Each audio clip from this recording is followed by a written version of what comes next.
Hey folks, welcome into an edition of Warchant TV. I'm Aslan Hajivandi alongside our managing editor, Ira Schoffel. We're out front of Dick Howser Stadium. It's opening day. What is this, year 41 for Mike Martin? It's year 40. 40, all right. Nice even 40. We'll have plenty of coverage of opening day on warchant.com, but we're here to obviously discuss the developing news that occurred this afternoon with Greg Frey being released from his duties as offensive line coach for Florida State.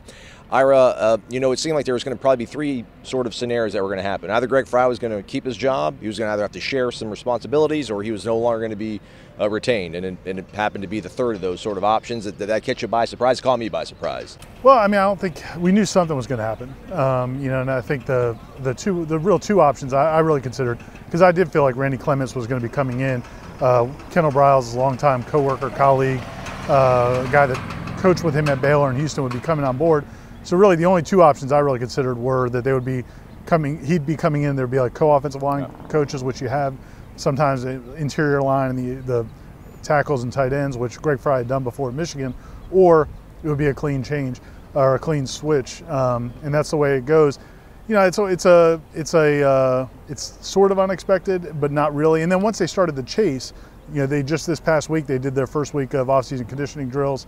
You just had signing day over a week ago, so I think from that standpoint, people are surprised by the timing.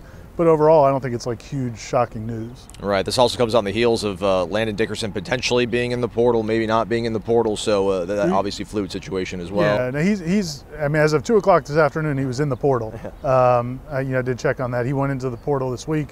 There's talk that he's probably going to come out of the transfer portal, and it's just a matter of filling out some paperwork, and he can do that.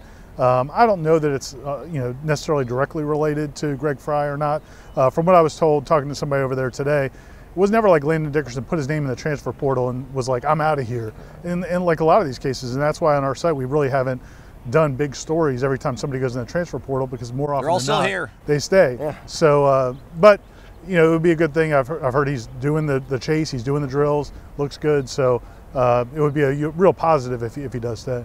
The last thing is this has spanned now over the course of 3 months, so I think that's kind of maybe given us some weird dissonance in terms of how we've processed this, but there's going to be a new offensive coordinator, there's a new wide receivers coach, and there's now going to be a new offensive line coach. This is quite a radical departure going into only year 2 for a head coach.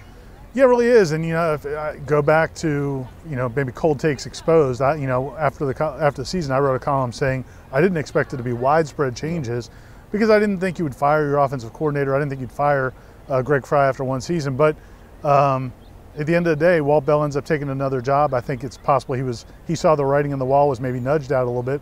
He leaves. But when you get the deal with Kendall Briles, I think that's the whole thing that set up the change with Greg Frey. Now, if Greg Frey had done a great job, if that offensive line was just bad last year, if it was just like average run-of-the-mill bad, right, I think maybe you make a case that he was dealt with such a bad hand and everything else. But at the end of the day, they were awful. They were maybe the worst. They were arguably the worst offensive line, certainly in the Power 5, maybe in the FBS. And I don't know if you can totally excuse that with personnel. So then when you get the Kendall Briles situation where he has an offensive line coach that he's worked with for years from at Baylor and also literally in Sweetwater High School back in Texas, with his father. So it's a long time. It wasn't Sweetwater High, whatever the name of the high school was. Something like that. I'll check it. I'll fact check it and put it here on the bottom of the screen. But they worked together at high school, and Art Briles was the head coach there, and then also this Stevensville, past season, I think it was. I think it was Stevensville. There Stevens County or Stevensville, something like that. Right. But then this past season at Houston, and they've done really well. And then we, again, connecting all the dots, going back to he was up for the job at Tennessee before Kendall Briles took the Florida State job. He was talking to Tennessee, but they would not let him bring an offensive line coach with him. They had Jeremy Pruitt.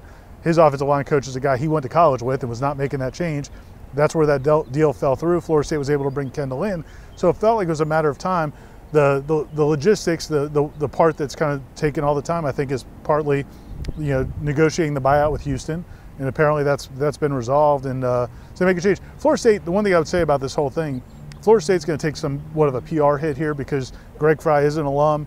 He was on the '93 national championship team. He wasn't a star player at Florida State, but he is a guy that people know. He made an effort to come back to Florida State. There will be people who felt like he was dealt a raw deal and he's been dismissed, and that's not fair. At the same time, again, it all speaks to the business of college football. And these guys get paid $600. I think Greg Frey was paid $650,000. He'll get paid that next year 80% of that, to not coach. Yeah. So it's not as if the rest of us working stiffs have it a little bit worse. So it's tough, a tough situation, but they got to win. I mean, they have to. They cannot go 5-7 again. And all these changes that you talked about, changing all these positions on the offensive side of the ball, also the special teams coach. They know they have to win, and I think we're seeing that commitment. Right. And the next domino to likely fall, obviously, would be Randy Clements joining Kendall Browse here in Tallahassee, and we'll have the latest on that when it does happen. For Ira, I'm Aslan. Thanks for watching.